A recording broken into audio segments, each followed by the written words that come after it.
আজানের পরে আজানের জবাব দেওয়া, এরপরে আজানের পরে যে নির্দিষ্ট দোয়া আছে, আল্লাহুম্মা রাব্বা হাযিহি দাওয়াতিত তাম্মা ওয়াস সালাতিল কাইমা আতি মুহাম্মাদানিল ওয়াসিলাতা ওয়াল ফাদিলা ওয়া বা'আসহু মাকামান মাহমুদান আল্লাযী ওয়া'আদতা ইন্নাকা লা তুখলিফুল মিআদ। এই দোয়াটা মুখস্থ করে নেবেন। কত ফজিলতপূর্ণ দোয়া জানেন এটা?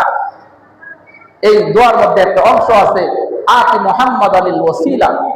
নবীজি হাদিসের মধ্যে বলেন, ওসিলা হলো হাসরের ময়দানে এমন একটি সম্মানজনক আসন, যে আসনটা আল্লাহ তাআলা তারপরে সম্মানিত যে আসনটা আল্লাহ তাআলা একজন ব্যক্তির জন্য রেখেছেন হাসরের ময়দানে। উম্মতকে লক্ষ্য করে নবীজি বলেন, ও আমার উম্মতরা, তোমরা আমার জন্য আল্লাহর কাছে সেই ওসিলাটা কামনা করো।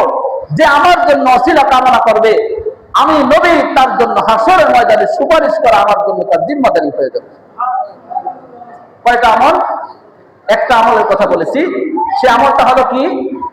আজানের পরের দোয়া। যাদের মুখস্থ আছে তারা আমরা আমল করব, যাদের মুখস্থ নাই আমরা কি করে নিব? মুখস্থ করে নিব। পারবো তো ইনশাআল্লাহ? এরপরে দ্বিতীয় আমল হলো বেশি বেশি দুরূদ শরীফ পড়া। বলবেন যে হুজুর দুরূদ পড়লে লাভ কি?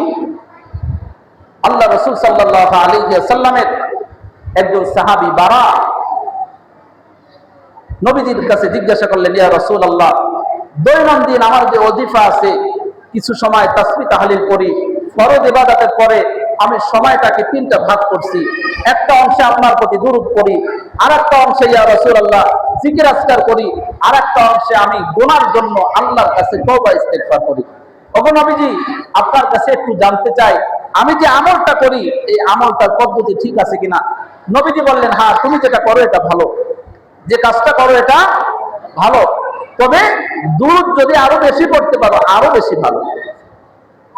ওই সাহাবী বলতেছে, ইয়া রাসূলুল্লাহ, তাহলে অর্ধেক সময় ভাগ করলাম, অর্ধেক জিকির আজকার তাসবিহ তাহলিল তওবা ইস্তিগফার করব, আর অর্ধেক সময়টা আপনার প্রতি দুরূদ করে কাটাবো। ইয়া রাসূলুল্লাহ, এমন যদি করি তাহলে কেমন হয়? নবীজি বললেন, এটা যদি করতে পারো ভালো, যদি এর থেকেও বেশি সময় দুরূদ করতে পারো আরো ভালো। ওই সাহাবী বলতেছে, ইয়া রাসূলুল্লাহ, তাহলে আমি সিদ্ধান্ত নিলাম 3 ভাগ করে 2 ভাগ সময় আপনার প্রতি দুরূদ পড়ব, আর 1 ভাগ সময় অন্য যে তাসবিহ তাহলিল আছে, তওবা ইস্তিগফার আছে সেগুলো পড়ব।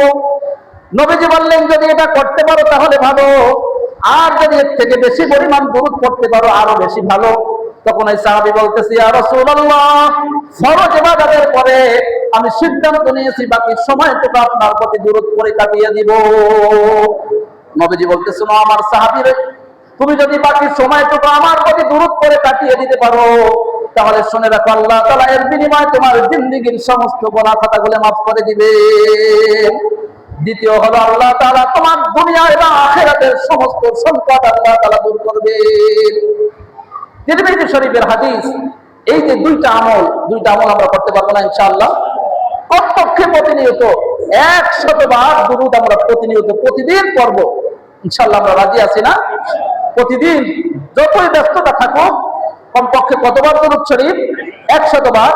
আর প্রতি 5 ওয়াক্ত নামাজের আযানের পরে যে দোয়া আছে সেই দোয়াটা আমরা সকলে পাঠ করব।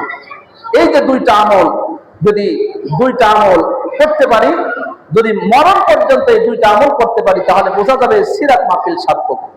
এখান থেকে এসে কিছু শিখতে পারলাম, কিছু নিতে পারলাম, আর শুনে চলে গেলাম, কিছুই যদি নিয়ে যাইতে না পারি, তাহলে শোনার আর কোনো ফায়দা থাকলো না।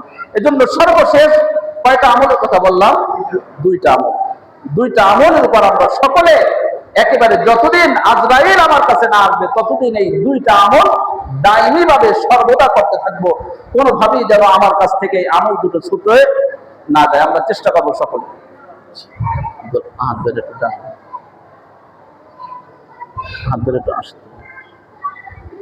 সময় একেবারে শেষের দিকে। আল্লাহ রাসূল সাল্লাল্লাহু আলাইহি ওয়াসাল্লামের জীবনী আসলে এত লম্বা চওড়া, পৃথিবীতে যত ঐতিহাসিক বিদ্বান ইতিহাস লিখেছেন নবীজি, একটা